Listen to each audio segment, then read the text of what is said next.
Hi everyone, this is CurlyQ074. I wanted to sort of do like a how-to video showing you step by step on how I did it, but I forgot my camera at home. So I did try to take sort of step-by-step pictures. So this first picture here was sort of the inspiration that was given to me. The picture here is showing you the cake I used. So I used Duncan Hines cake mix in just some vanilla flavoring. And it's sort of, I think it's like a 12-inch pan I used, so I was able to sort of cut it out. So here is sort of what I used, sort of like a stencil, and I was able to make two layers from this one big cake. Sort of just dirty ice it like normal with some buttercream that we made homemade. We had to dye the fondant, so here, you just kind of knead it together until it turns the color that you'd like. We use rose for that pink color, and then the darker pink color you're going to see later was already a pre-made color by Duff. The white one is a Wilton fondant. This is the hot pink one is sort of like a Duff fondant, which you can sort of see in the background of that picture. And there you go. That's how the pink looked once it was all mixed in well and rolled together. And you can kind of see I basically just dipped the toothpick in the icing, in the dye to create the colors. Start off little by little. I think I dipped it in 4 times just lightly in order to create that green color. And you can see it.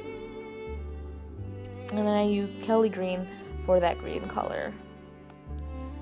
Then you're going to kind of roll it out. There's a picture of my mom rolling it out.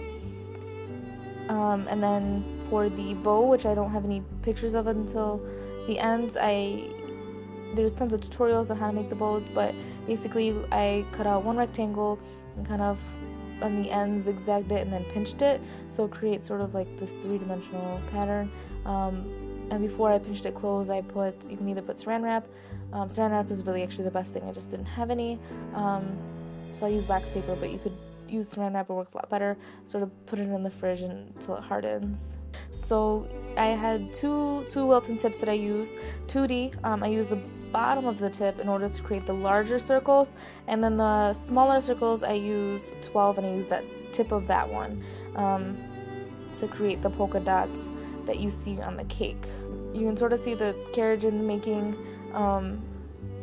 It wasn't enough just to be hollow, so I did have to stuff some fondant in there later. You can kind of see it looks messy, but that's not super important. You'll see later that there's stuff going to go over it. But this other one here that's rolled out, you kind of put it over, and then with some scissors I cut it on the bottom so go all the way around to make that top part of the carriage there that you see.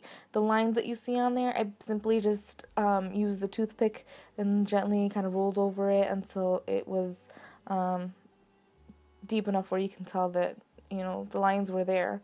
And then I used a little bit of brown to create a baby. I wanted it to be as close to skin color as possible. And then here's the finished product of the baby. So again, you can see why I said the inside wasn't so important, that it was flat and smooth, but I did put a smooth layer of pink fondant on the top part so it was not noticeable. And then there's the baby. The face is drawn on. I just simply dipped a toothpick in the brown to create the eyes and the nose and the mouth. And then there's a cute little pink bow. The blanket was just a square piece of fondant that I had rolled out and cut out, again with the toothpick to create that line, those lines you see there.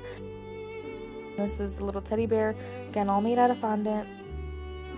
And here's the finished product.